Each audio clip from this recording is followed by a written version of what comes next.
Olá, amigos. Espero que todos estejam bem. Hoje é dia 30 de abril de 2020. Esta exposição deveria estar sendo realizada no Grupo Espírita A Caminho da Luz, aqui na nossa querida Cubatão. Porém, em consequência da pandemia que assola todo o planeta e o Brasil em particular vive um momento bastante delicado, difícil, devemos realizar o distanciamento social e, portanto, não é possível que estejamos presentes fisicamente. O fazemos, portanto, de modo virtual, mas com a mesma alegria e sintam-se abraçados, tanto os amigos do Caminho da Luz de Cubatão, como todos os internautas. Hoje nós vamos conversar sobre uma das mais significativas, das mais bonitas parábolas proferidas por Jesus. Nosso mestre proferiu cerca de 60 parábolas, todas são muito importantes, mas essa em particular traz ensinos assim muito contundentes que tem a ver com todos nós. A gente vai conversar sobre a parábola, é claro, porém vamos fazer uma ponte também com as leis morais constantes de O Livro dos Espíritos, que, como sabemos, é a base, o alicerce da nossa querida doutrina espírita. Meus amigos, há 2000 anos, as palavras de Jesus brilham como o sol iluminando o nosso caminho. Os objetivos do nosso estudo de hoje, nós vamos, dentro do possível, analisar os sentimentos e comportamento dos personagens da parábola. Vamos destacar, é claro, as consequências morais do comportamento desses personagens e vamos, como dissemos, relacionar esses comportamentos com as leis morais da terceira parte do Livro dos Espíritos. Vamos então à linda e imortal parábola do filho pródigo, que está no Evangelho de Lucas. A propósito, pródigo significa aquele que gasta em excesso, esbanjador. Então relata Lucas que certa vez, entrando Jesus na casa de um dos principais fariseus para tomar uma refeição, aproximaram-se de Jesus publicanos e pecadores para ouvi-lo. Indulgente, Jesus a ninguém repelia. E deu ensejo, observando, algumas pessoas que estavam presentes ficaram assim escandalizadas, não é? E murmurando diziam: olhem como este homem acolhe os pecadores, até come com eles. O preconceito, não é? E Jesus, naquela oportunidade, respondendo a essas críticas, proferiu 3 parábolas. Nessas 3 parábolas, Jesus salienta a infinita bondade de Deus para recuperar aqueles que se perdem. As parábolas proferidas naquela noite foram a parábola da ovelha perdida, da dracma perdida e a do filho pródigo, que será objeto do nosso estudo de hoje. É muito tocante e fala diretamente à alma e ao coração. E ela diz assim, a parábola: um homem tinha 2 filhos. Certo dia, o mais jovem disse ao pai: Pai, dá-me a parte da herança que me cabe. E o pai dividiu a herança entre eles, entre os 2 filhos. Alguns dias depois, ajuntando todos os seus haveres, os seus bens, o filho mais jovem partiu para uma região longínqua e ali dissipou toda a sua herança numa vida devassa. Gastou tudo. Em seguida, aquela região para onde foi, o filho mais novo, foi tomada por uma grande fome e ele passou a sofrer muitas privações. Foi então empregar-se, estava passando por muitas dificuldades, foi então empregar-se com um dos homens daquela região que o mandou para os campos cuidar dos porcos. Sua fome era tanta que ele desejava poder as cascas que eram dadas aos porcos, mas nem isso ninguém lhes dava. Ninguém lhe dava, melhor dizendo. Nessa situação, a certa altura, diz a parábola, e caindo em si, registrem, meus irmãos, esse caindo em si. Caindo em si, ele disse para si mesmo: quantos servos de meu pai têm pão com fartura e eu aqui morrendo de fome? Vou-me embora, procurar meu pai e vou dizer-lhe: Pai, pequei contra o céu e contra ti. Já não sou mais digno de ser chamado de teu filho. Trata-me como um de teus empregados. Ele pensou: poxa vida, eu aqui nessa situação, passando uma fome danada, eu vou tentar ser um empregado de meu pai. Pelo menos eu estarei numa condição muito melhor. Partiu então, ele foi ao encontro do pai. Ele vinha chegando, estava longe ainda quando o pai o viu. E encheu-se de compaixão, correu ao encontro do filho, abraçou-o, cobrindo-o de beijos. O filho então disse-lhe: Pai, pequei contra ti e contra o céu. Já não sou digno de ser chamado de teu filho. E o pai imediatamente disse aos servos: Ide depressa, trazei a melhor túnica e revesti-o com ela. Coloquem-lhe o anel no dedo e sandálias nos pés. Trazei o novilho cevado e matai-o. Comamos e festejamos, pois este meu filho, que estava morto, tornou a viver. Estava perdido e foi reencontrado. E começaram a festa, uma alegria, pelo retorno do filho pródigo. O filho mais velho estava no campo, estava trabalhando. Quando voltava para casa, quando se aproximou, ouviu músicas, danças. Chamou um dos servos e perguntou o que estava acontecendo. E este lhe falou: é teu irmão que voltou e teu pai matou o novilho cevado porque o recuperou com saúde. Nesse instante, meus amigos, o filho mais velho ficou com muita raiva, inclusive recusando-se a entrar. O pai, sabendo disso, foi até ele e suplicou-lhe para que entrasse. E ele respondeu ao pai: Pai, há tantos anos eu te sirvo, jamais transgredi um só dos teus mandamentos e nunca me deste um cabrito para festejar com meus amigos. Contudo, veio este teu filho, ele não falou nem meu irmão, né? Falou: veio este teu filho que devorou os teus bens com prostitutas e para ele matas o novilho cevado? E o pai lhe disse: Filho, tu estás sempre comigo, tudo que é meu é teu. Mas era preciso que festejássemos e nos alegrássemos, pois este teu irmão estava morto e tornou a viver, estava perdido e foi reencontrado. Essa é a parábola, meus amigos. Eu faço um convite agora para que cada um de nós, cada um de vocês, faça uma reflexão, fazendo intimamente a seguinte pergunta: se você estivesse no lugar do filho mais velho, como reagiria?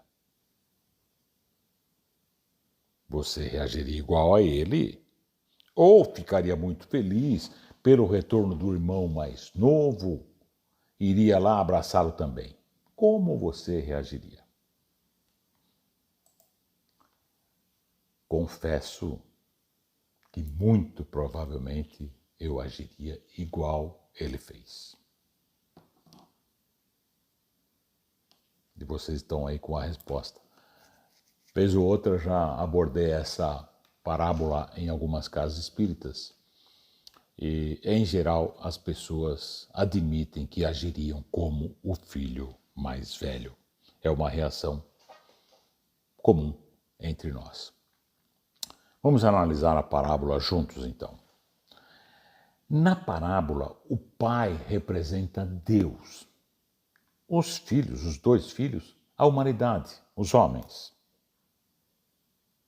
Sobre o filho mais novo, note bem, o filho mais novo, o Espírito Vinícius, no livro Na Seara do Mestre, diz o seguinte, que ele concentra-se, o filho mais novo, na satisfação dos sentidos. Esse mais jovem representa aqueles de nós que se entregam aos prazeres inferiores, aos vícios, aos desregramentos. Porém, diz Vinícius, que ele reconhece-se o único culpado por sua desventura. Lembremos que na situação deplorável em que ele se colocou, foi consequência do seu livre-arbítrio. Ele foi o único responsável pela situação que chegou, como ocorre conosco, seja uma situação boa ou não, cada um colhe o que planta, não é? Se não nesta vida, em outras vidas. E Vinícius diz também, espontaneamente, quando caiu em si, ele tomou a resolução de emendar-se. É fraco, é verdade, mas não tem desamor nem maldade. E o filho mais velho? Vinícius também no mesmo livro diz, é egoísta, invejoso, ciumento, tem despeito e cobiça. Complicou para nós, né?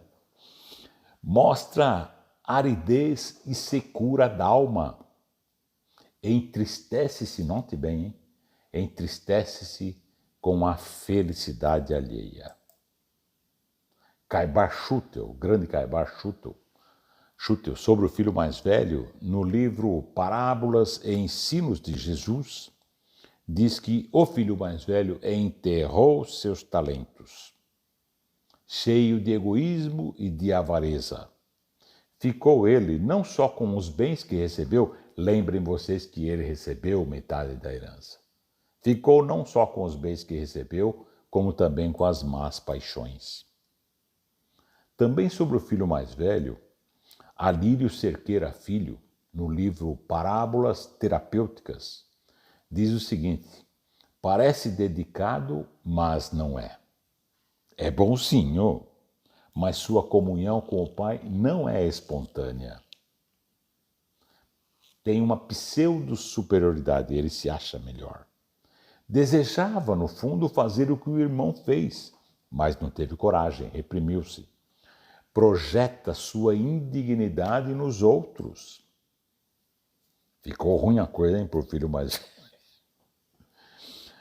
O fato é que, após algumas reflexões, num segundo momento, o filho pródigo, o filho mais novo, acaba atraindo a nossa simpatia. Pois ele foi sincero, humilde e reconheceu seus erros, coisa rara, não é? As suas falhas não foram assim tão graves. Elas indicam fraqueza, mas não maldade. Ele fez mal, sim, é verdade, mas só a si mesmo. Em geral, é o que temos feito, todos nós, com a nossa jornada evolutiva. É comum a gente se deixar seduzir pelos prazeres imediatistas, pelas conquistas materiais, não é? Já o outro, o filho mais velho, com sua aparente santidade, não é? Na verdade, mostrou-se egoísta. Ostenta aparentes virtudes, não se alegra com a volta do irmão, contesta o pai.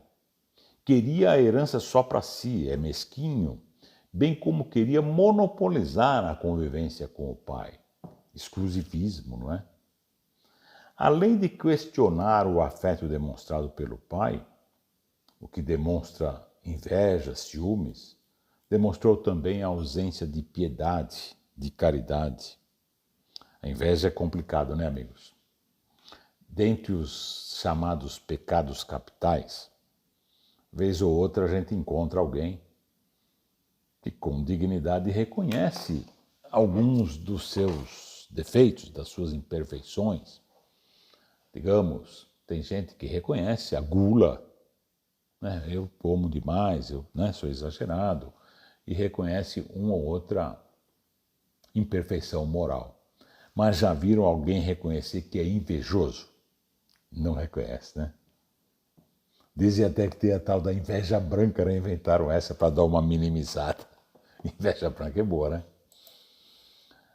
A parábola, essa linda parábola, poderia chamar-se a parábola do filho pródigo e do egoísta. O seu enredo destaca dois personagens. Os filhos, que, como dissemos, representam a humanidade.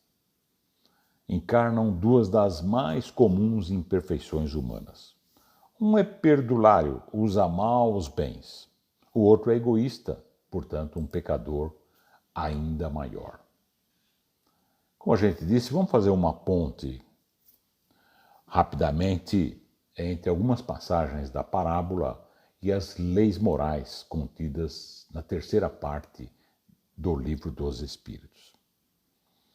A certa altura, quando uma jovem diz assim: Pai, dá-me a parte da herança que me cabe. E o pai dividiu os bens entre os filhos.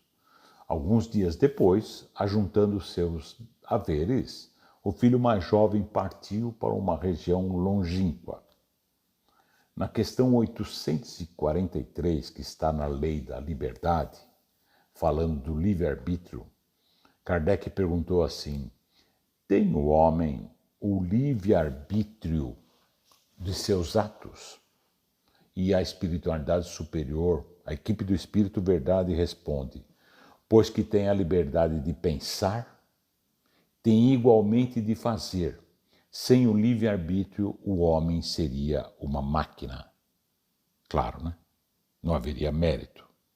Se fôssemos sem o livre-arbítrio, seríamos marionetes. Em seguida, tem lá assim, na parábola: dissipou sua herança numa vida devassa. Na questão 712, na lei de conservação, Kardec perguntou assim: com que finalidade Deus pôs atrativos? Para que Deus colocou atrativos no gozo dos bens materiais? Olha que pergunta interessante.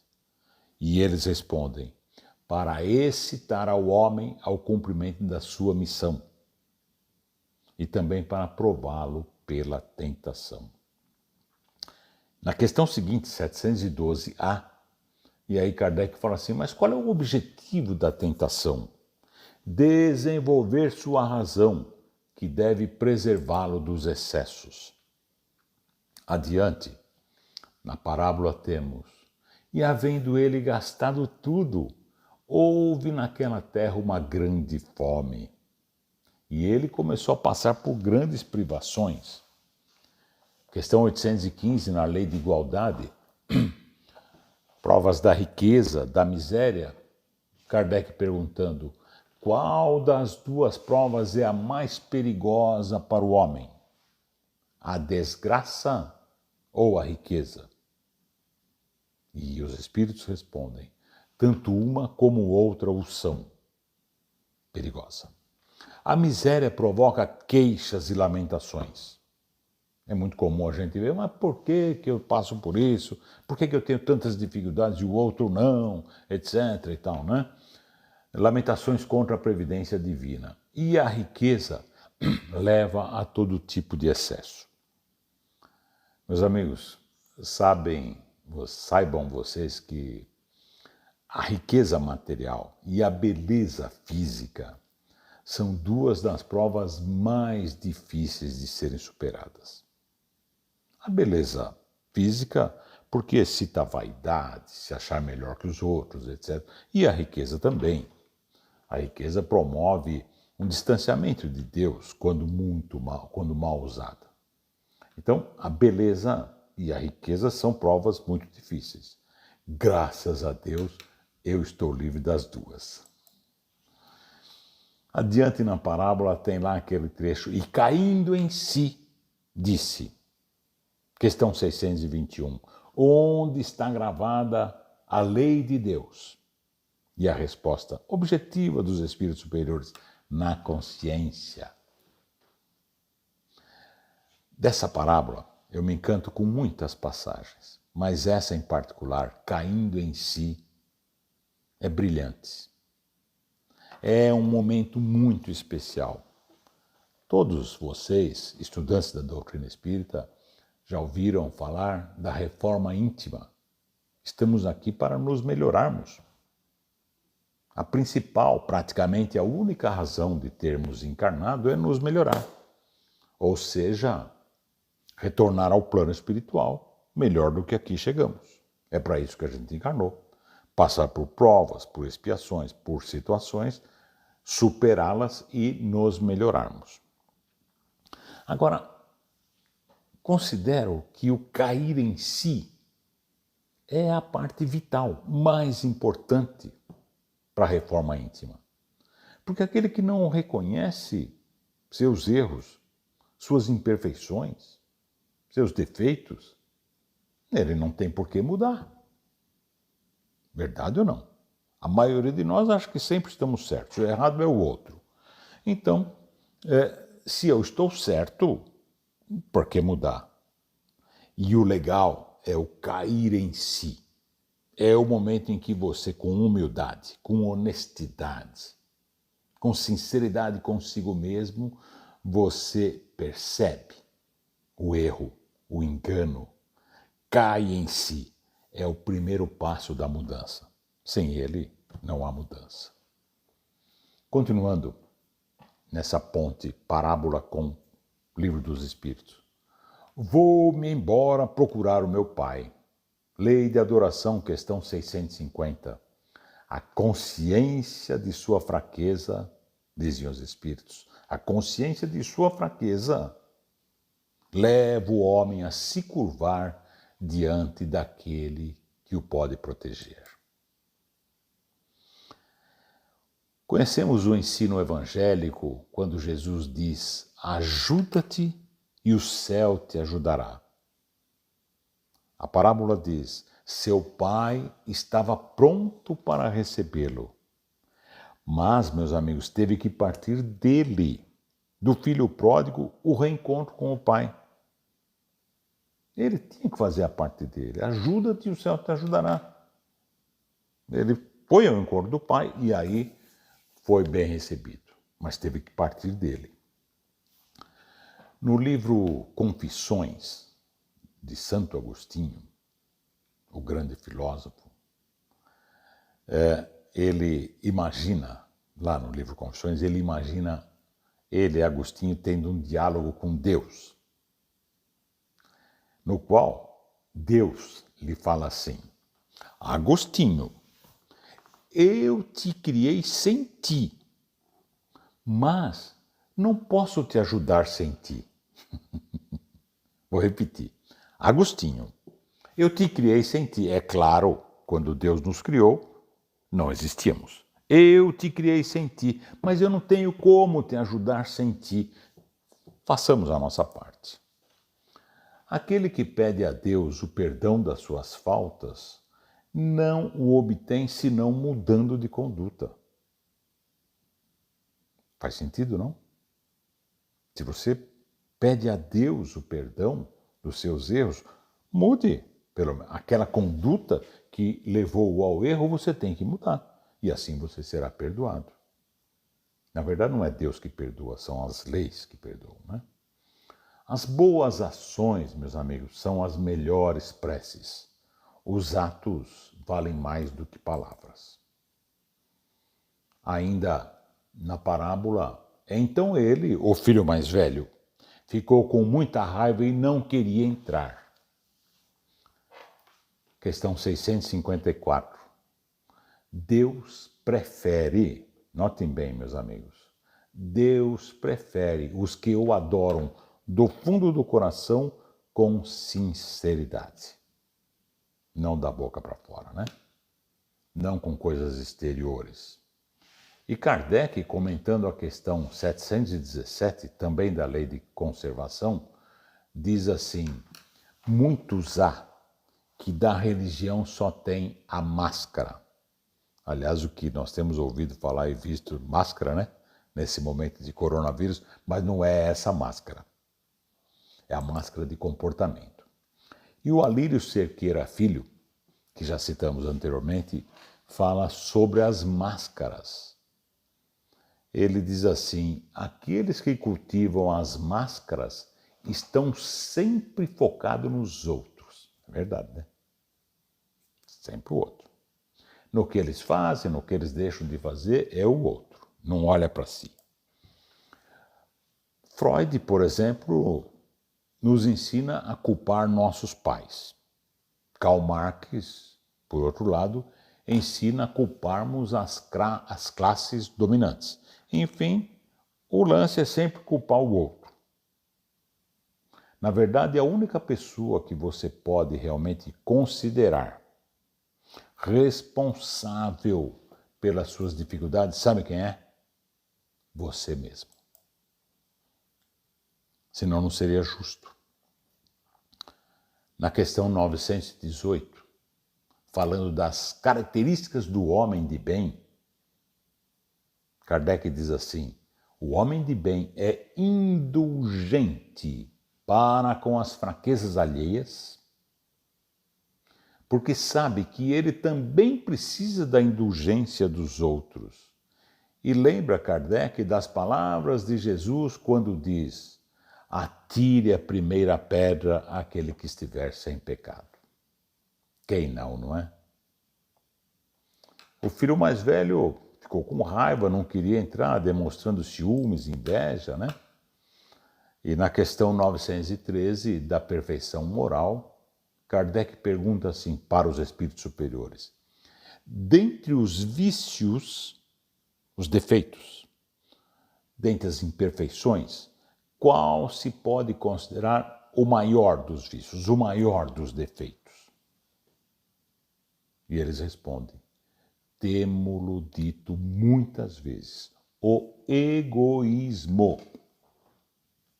Daí deriva todo o mal.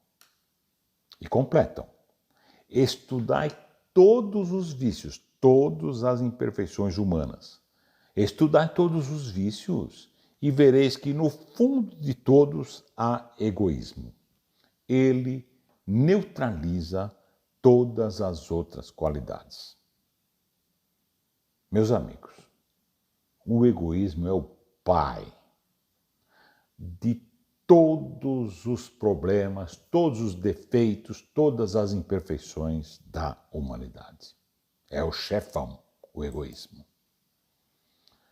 O filho mais novo diz: pai, pequei contra ti e contra o céu. Já não sou digno de ser chamado de teu filho. Nós vamos pesquisar um pouquinho. A palavra pecado vem do grego hamartia. Desculpem a pronúncia. Desculpem, não é do grego, é hebraico. Hamartia, que significa errar o alvo. Pecado é errar o alvo. Olha que legal. Então, meus amigos, não é que a gente peca, a gente erra o alvo, não é verdade? O filho foi até o extremo da miséria, tanto material como moral, mas teve uma nova oportunidade. Pois nenhum pai que ama condenaria um filho ao sofrimento eterno.